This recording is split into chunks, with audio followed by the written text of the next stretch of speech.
Brooke Baldwin, go ahead. Tell us what you're seeing. Sure. So you can see, home after home, what was a home just flattens. So many of the homes I'm looking at made of wood.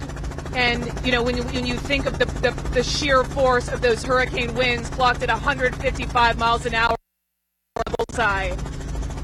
Chad talked a lot about how the hurricane took that right turn, and this is precisely where it took a turn. And Mexico Beach is a town 2 miles wide by 3 miles long. It's not huge, but it's this quaint little seaside town. About 1,000 people live here year round, and I have no words for what I'm looking at. So for our viewers, if you're just joining us, you are seeing something remarkable and devastating. Our Brooke Baldwin is over Mexico Beach there on the panhandle of Florida for the first time. These are the first images you or any of us are seeing of a community destroyed, a community flattened. Brooke, I'm also hearing from our producers here. The National Guard is on the ground there below you. They're working with some local emergency officials who stayed. Right now, they're apparently with a group of 20 survivors there who hunkered down. But keep telling us, keep walking us through this. I see some people. I see about half a dozen people on the ground. I can see some official emergency vehicles. We wanted to get in. We wanted to, because these roads were impassable, and you can understand why just by looking at these pictures. We want to land this helicopter and go try to tell the stories of those few people who did choose to ride this thing out. Fortunately, I think most people heeded those evacuation. It was a mandatory evacuation in this part of the panhandle, and most people did leave. But as you pointed out, Poppy, there are more than a dozen people who did decide to hunker down. I see more people down along the road. Just imagine. This is your home. This is your livelihood. This is where you love. This is beautiful, pristine Mexico Beach, Florida, along this gorgeous part of the Florida Panhandle.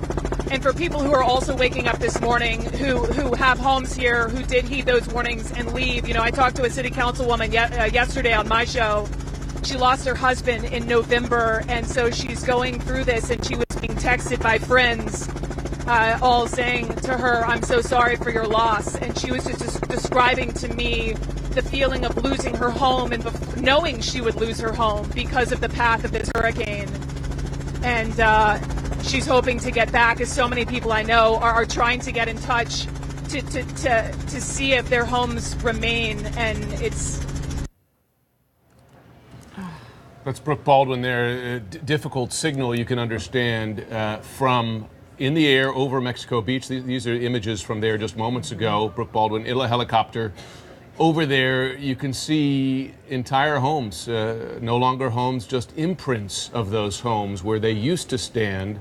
Brooke Baldwin said she did see some people on the ground there, and boy, you can tell why officials told folks to evacuate, right? This is a place where folks had no business being during a storm. Let's go to Brian Todd, our other colleague who's on the phone. And Brian, as I understand it, at last check, you were trying to get in to Mexico Beach by ground, but I know it's been nearly impossible, and these are the first images that we're seeing from Brooke. What can you tell us? Right, Poppy and Jim, we're trying to get into Mexico Beach still. A number of road closures and a number of roads blocked by downed trees and downed power lines. We're still kind of navigating our way around.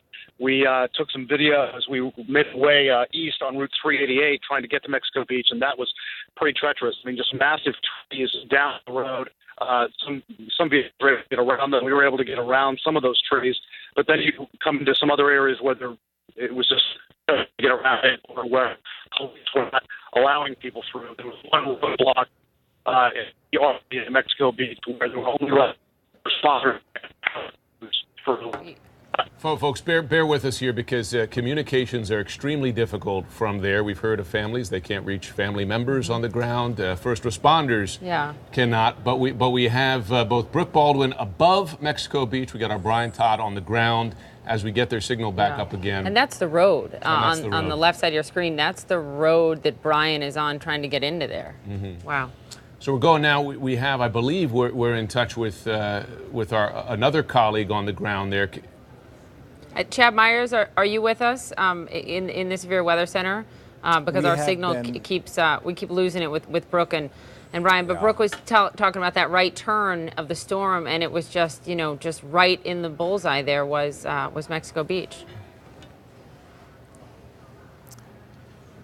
You know, the flight path that she's been taking all along the beach showed the big empty space, which is where Tyndall Air Force Base was, and we could see the overwash of that beach there, and we expected it to be just as bad here in Mexico Beach, and it is. It's breathtaking to realize that there's a couple city blocks there where buildings used to be, homes used to be. And then you take a look at some of the newest construction that's on the beach itself, on pilings, on pillars, and those oceanfront homes are still there.